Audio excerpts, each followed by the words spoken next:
Hi everyone, this skill is going to go over taking blood work from a central line that is not valved. So in our patients in the lab, they're usually sitting in the neck, the hole here, which would probably be an internal jugular, so we'd say it's an IJ. Or this one kind of looks like it's lower down, probably a subclavian line. We could check for sure by looking at the physician notes to see what they had put in, and that will tell us where the line is sitting, and it also makes sure that it has been x-rayed or checked by a physician that it is in the right place.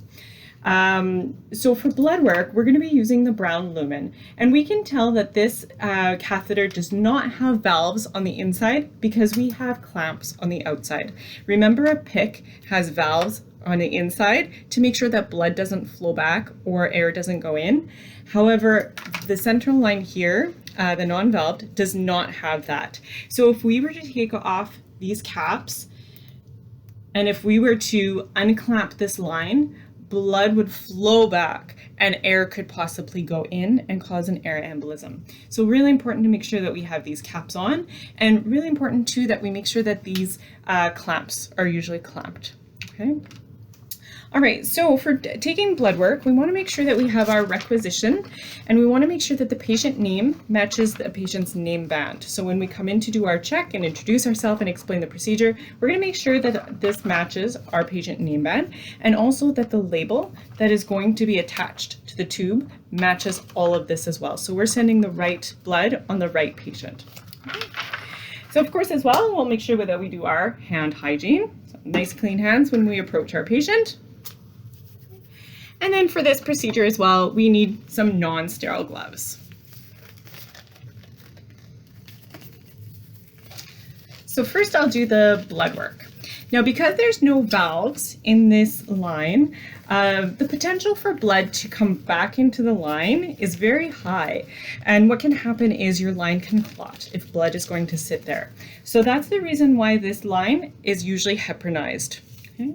So what we're going to do first is we're going to make sure we have an alcohol swab, and we're going to make sure that we have a syringe to aspirate that heparin. Now, make sure you check your facility policy, because some facilities actually don't aspirate the heparin. I'm going to teach you that because I believe it to be best practice. If we come to this catheter and if we just go ahead and flush it with normal saline, we're flushing about 200 units of heparin into our patient. It is a small amount. However, if we're changing all of the caps on our central line, that's going to equate to about 600 units of heparin. Again, it's still not a lot, but if your patient doesn't really need it, then we can try to avoid it. So that's why I'm going to go over how to aspirate the heparin. But of course, wherever you're working, check the policy first. So first we're going to use the brown lumen. It is the one that's the most distal. Okay, and sometimes it can be a little bit larger than the other ones as well. The markings have kind of worn off on here, so we can't really see how big the lumen is. I think it's 18 gauge. This one might be 18 gauge as well. That would be the size of the lumen.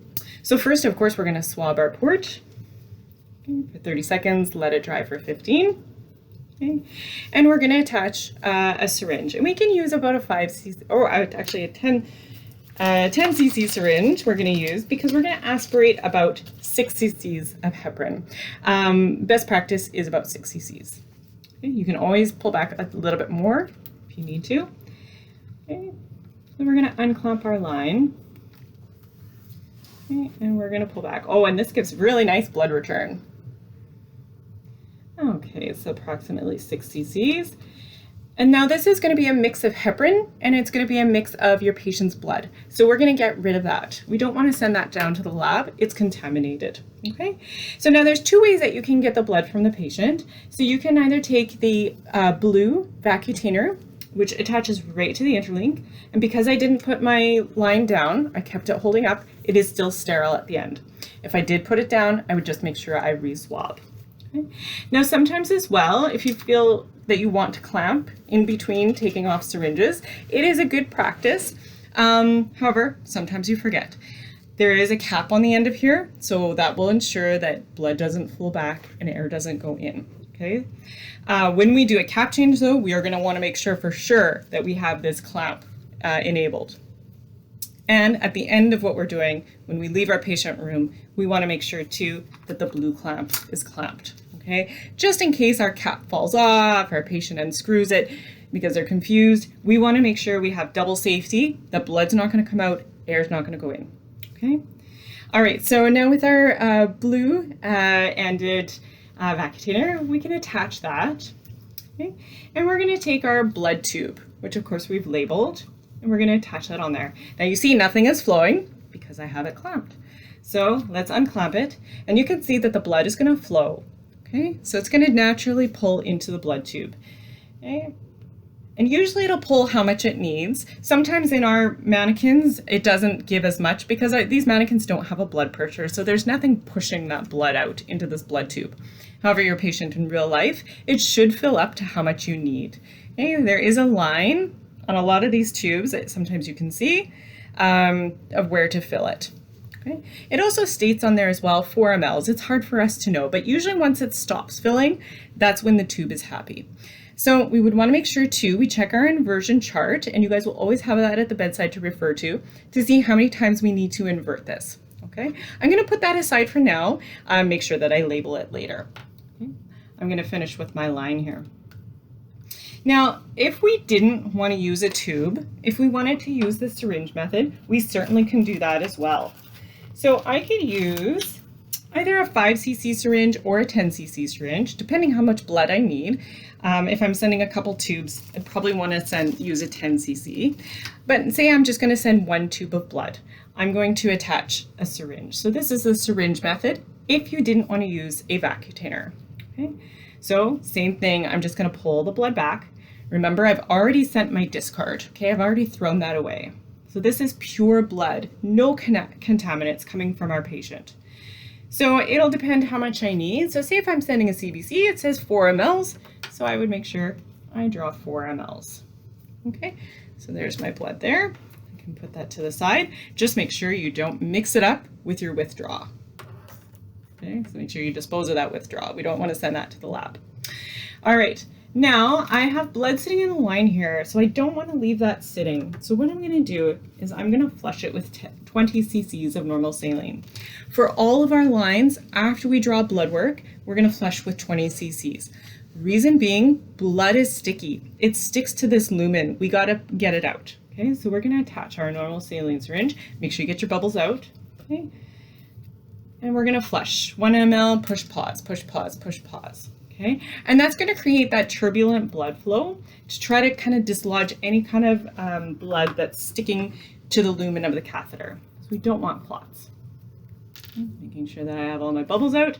Again, now this will be my second 10 cc's, so that'll be 20 cc's of normal saline I'm flushing with.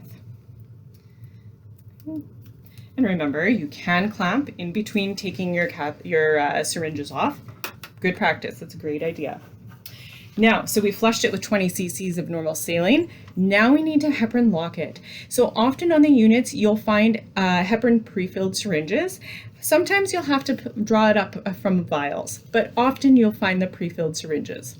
Now with the pre-filleds, we want to make sure that when we take it out of the med room, we're going to do a check to make sure this is the right amount of medication and the right concentration. So in our physician orders, it will usually be 200 units heparin for IV installation. So for 200 units, this is 100 units per ml. I need 2 mLs. Okay, so they usually come in 5 mLs. We're going to have to squirt out how much we don't need. I've already done that, and I've already gotten rid of the bubbles. Okay, so I'm ready to come to my patients. Okay, bubbles are out, and I have 2 cc's of heparin. That's 200 units of heparin. Okay, of course, check your policy. If you're using a different line, it might require a different amount of heparin. That's going to come up later when we go over IVADs. Okay. So I haven't put this line down, so I can go ahead and attach this heparin syringe. And I'm going to unclamp it there, and I'm going to instill it. Okay, and you can just do regular pressure for this. You don't need to do push pause because we're just instilling it. Now, however, when I get down to the last 0.5 mLs, so the last little notch there, what I'm going to do is I'm going to push down with my thumb, and at the same time, I'm going to have the clamp in my other hand. This is locking with positive pressure. So it's kind of like driving the car, and you got all that momentum, and you slam on the brakes, and that heparin is still going. So it's kind of like locking that heparin in with a positive pressure. That'll even help to ensure that we don't get any blood returned back. Okay, it's going to kind of deter the blood from trying to flow into our catheter. So last 0.5 mLs, and I'm going to clamp at the same time. I can take that heparin syringe off, and there we go. Our catheter is good. Now, if we had an infusion running to any of these ports, I forgot to mention, we would want to make sure that we stop the infusion going to these ports because we don't want to contaminate what we're taking out of the brown port. Okay, we might actually draw whatever's going through our blue port. Okay, we don't need to do anything with these ports at the end. They can just stay clamped. They're already heparinized. Or if we had an infusion running, we just carry on and continue our infusion. Now, if we were doing a cap change, normally we would do a cap change on all of the caps at the same time. We're just going to do one in the lab for testing. Okay? So we're going to grab a normal saline syringe and we're going to banana peel that cap. So you'll see that these skills are the same for all of the lines. It's kind of repetitive, maybe just a little bit different for each. Making sure we've got all the bubbles out. Okay, we're going to prime it all the way to the end where there's a little bubble coming out the end. And we can put that back into our package so that the end remains sterile. We'll take that into our patient's room. Okay, and then, because remember there is heparin inside, we want to withdraw that heparin. So I'm going to have a 10 cc syringe. So we're going to withdraw a minimum of 6 cc's to discard. And then we're going to need yet another normal saline flush. So in addition to that flush as well, I'm going to need another heparin syringe. So remember 200 units, that's 2 mLs, 100 units per ml. Of course, we would check our physician orders and we would make sure that we would check once we take this out of the med room, we would also check our MAR or compare it to our MAR, and then at the bedside as well, just make sure that we're giving the right dose of heparin. Okay, so let's do a different port this time. Let's say we're going to use the blue port, okay? And we're going to change the cap. Remember, we would do this for all of our caps. However, if you notice that maybe there was some blood sitting in a cap, you could definitely go ahead and just change one cap. You don't have to change all at the same time. Or if you notice that there's maybe some medication that's precipitated into a port, or you're having a hard time flushing a line, it could be because there is some medication just stuck in the port or blood. Okay, and so then it would definitely be warranted. You can change that cap at any time. Normally, otherwise, we change caps about every 7 days. Okay, all right, so we're going to swab our port here.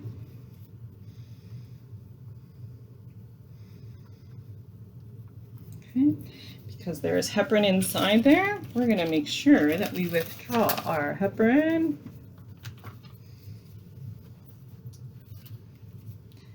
Okay, so I have actually, we should be using a 10 cc syringe, pardon me, because we need to be drawing about 6 cc's.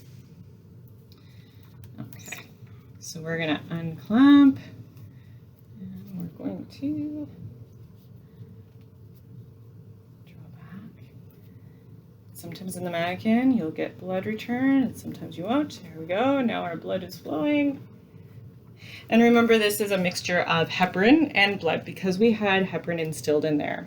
Okay, and as I was saying before, check your policy. In some places, they're okay with just going ahead and flushing that heparin to the patient. Other places want you to withdraw it out. So in the lab, I'm always going to be asking you guys to withdraw your heparin. I just think it's good practice.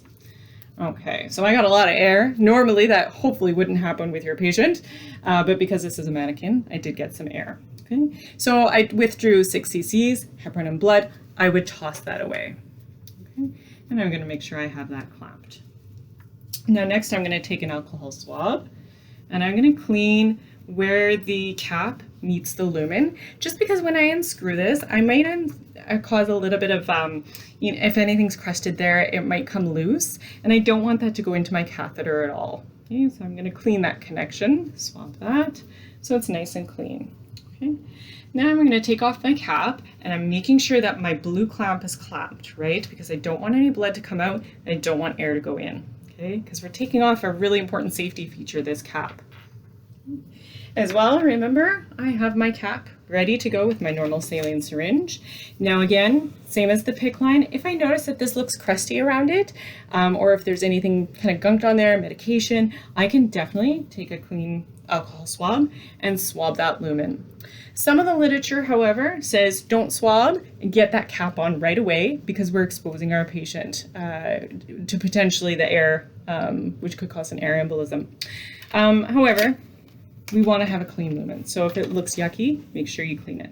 Now we have that blue cap on the end. Let's pull that off. And we've already got it primed. So we're going to attach that onto our nice clean lumen and we can unclamp. And often nurses will pull back just to see that little bit of blood return, just to ensure that you're within the vein. Okay. And then we're going to flush that line.